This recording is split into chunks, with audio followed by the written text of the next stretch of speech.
ration কাৰ্ডে হওক অৰুণোদয় হওক আয়ুষ্মান ভাৰতে হওক আমি বৃদ্ধাশ্ৰম অনাথ আশ্ৰমত থকা আই মাতৃ আৰু শিশুসকলকো দিয়াৰ আমি ব্যৱস্থা কৰিছো যাতে বৃদ্ধাশ্ৰমত থকা আমাৰ পিতৃ মাতৃ সকলো চৰকাৰী আঁচনিৰ পৰা বঞ্চিত হৈ থাকিব নালাগে শ্ৰদ্ধাৰ ৰাইজ আগতেও অসমত চৰকাৰ আছিলে চৰকাৰ আহিছে আৰু চৰকাৰ গৈছে কিন্তু দুখীয়া দৰিদ্ৰ মানুহৰ বাবে এনে ধৰণে চিন্তা কৰি আঁচনি ৰাইজৰ ওচৰলৈ কোনেও লৈ অহা নাছিলে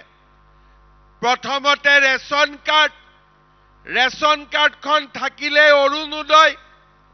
অৰুণোদয় থাকিলেই আমাৰ প্ৰধানমন্ত্ৰীৰ আয়ুষ্মান ভাৰত অৰ্থাৎ আজি এখন ৰেচন কাৰ্ডৰ জৰিয়তে আজি আমি ইমানবোৰ সুবিধা লাভ কৰিব পাৰো কংগ্ৰেছৰ দিনত অসমৰ মাতৃসকলে অৰুণোদয়ো নাপাইছিলে ভুৱা ৰেচন কাৰ্ড আছিলে আয়ুষ্মান ভাৰতৰ কাৰ্ডো নাপাইছিলে কি পাইছিলে লুঙি ধুতি সূতা আৰু কম্বল এইটোৱে কংগ্ৰেছে আমাক দিছিলে হয়নে নহয় আজি আমি লুঙি ধুতি সূতা কম্বলৰ পৰিৱৰ্তে আজি আমি Arunodoi ration card Ayushman Bharat Ujjwala gas আমি এটাকৈ আঁচনিবিলাক ৰাইজৰ সন্মুখলৈ লৈ আহিছো ইয়াৰ লগতে আমাৰ মুখ্যমন্ত্ৰীৰ উদ্যমিতা আঁচনি যি আঁচনিৰ জৰিয়তে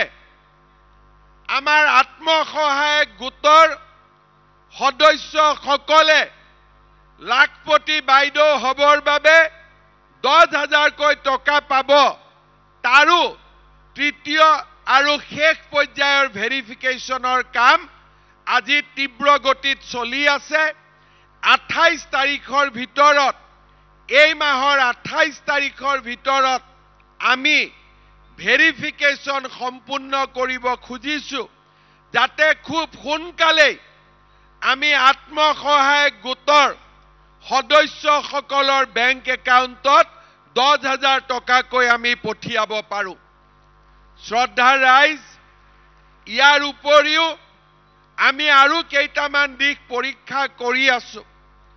আমাৰ ৰেচন কাৰ্ডত আমি বিনামূলীয়াকৈ চাউল দিওঁ কিন্তু ৰেচন কাৰ্ডৰ লগতে বিনামূলীয়াকৈ নহলেও বজাৰৰ পৰা কিছু কম দামত আমি দালি আৰু চেনিও দিব পাৰো নেকি তাৰ বিষয়েও আমি চিন্তা চৰ্চা কৰি আছো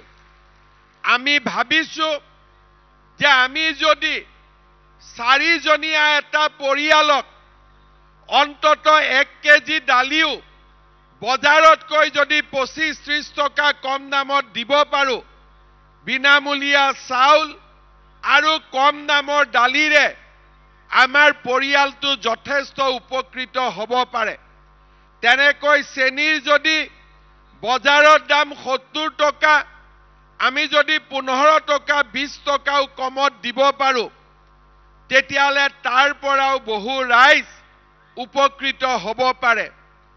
আজিলৈকে অসমত আমি তেনেকুৱা কৰা নাই কৰিব যাওঁতে কেনেকুৱা অসুবিধাৰ সন্মুখীন হ'ম সেই বিষয়েও মোৰ বহুত আইডিয়া নাই কিন্তু আজিৰ পৰা এমাহ আগতে আমাৰ বিষয়াসকলৰ লগত মই কথা পাতিছো যাতে আমি এনেকুৱা ব্যৱস্থা লাহে কৈ যাতে আমি আৰম্ভ কৰিব পাৰো এই বিষয়ে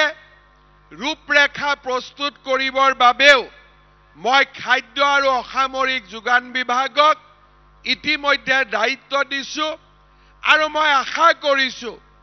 যে আমাৰ এই বছৰৰ বাজেটত এই বিষয়ে আমি কি কৰিব পাৰো তাৰ উল্লেখো আমি কৰিব পাৰিম শ্ৰদ্ধাৰ ৰাইজ অসমৰ দুখীয়া দৰিদ্ৰজনৰ বাবে আমি আমাৰ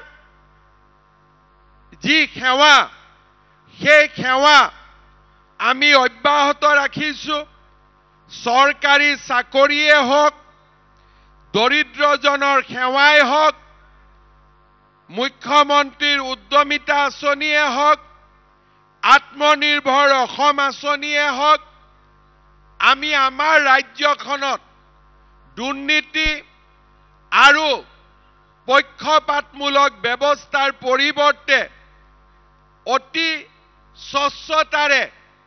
ৰাইজক সেৱা কৰিবৰ বাবে আমি আমাৰ প্ৰচেষ্টা অব্যাহত ৰাখিছো মই বহুত দীঘলীয়াকৈ নকওঁ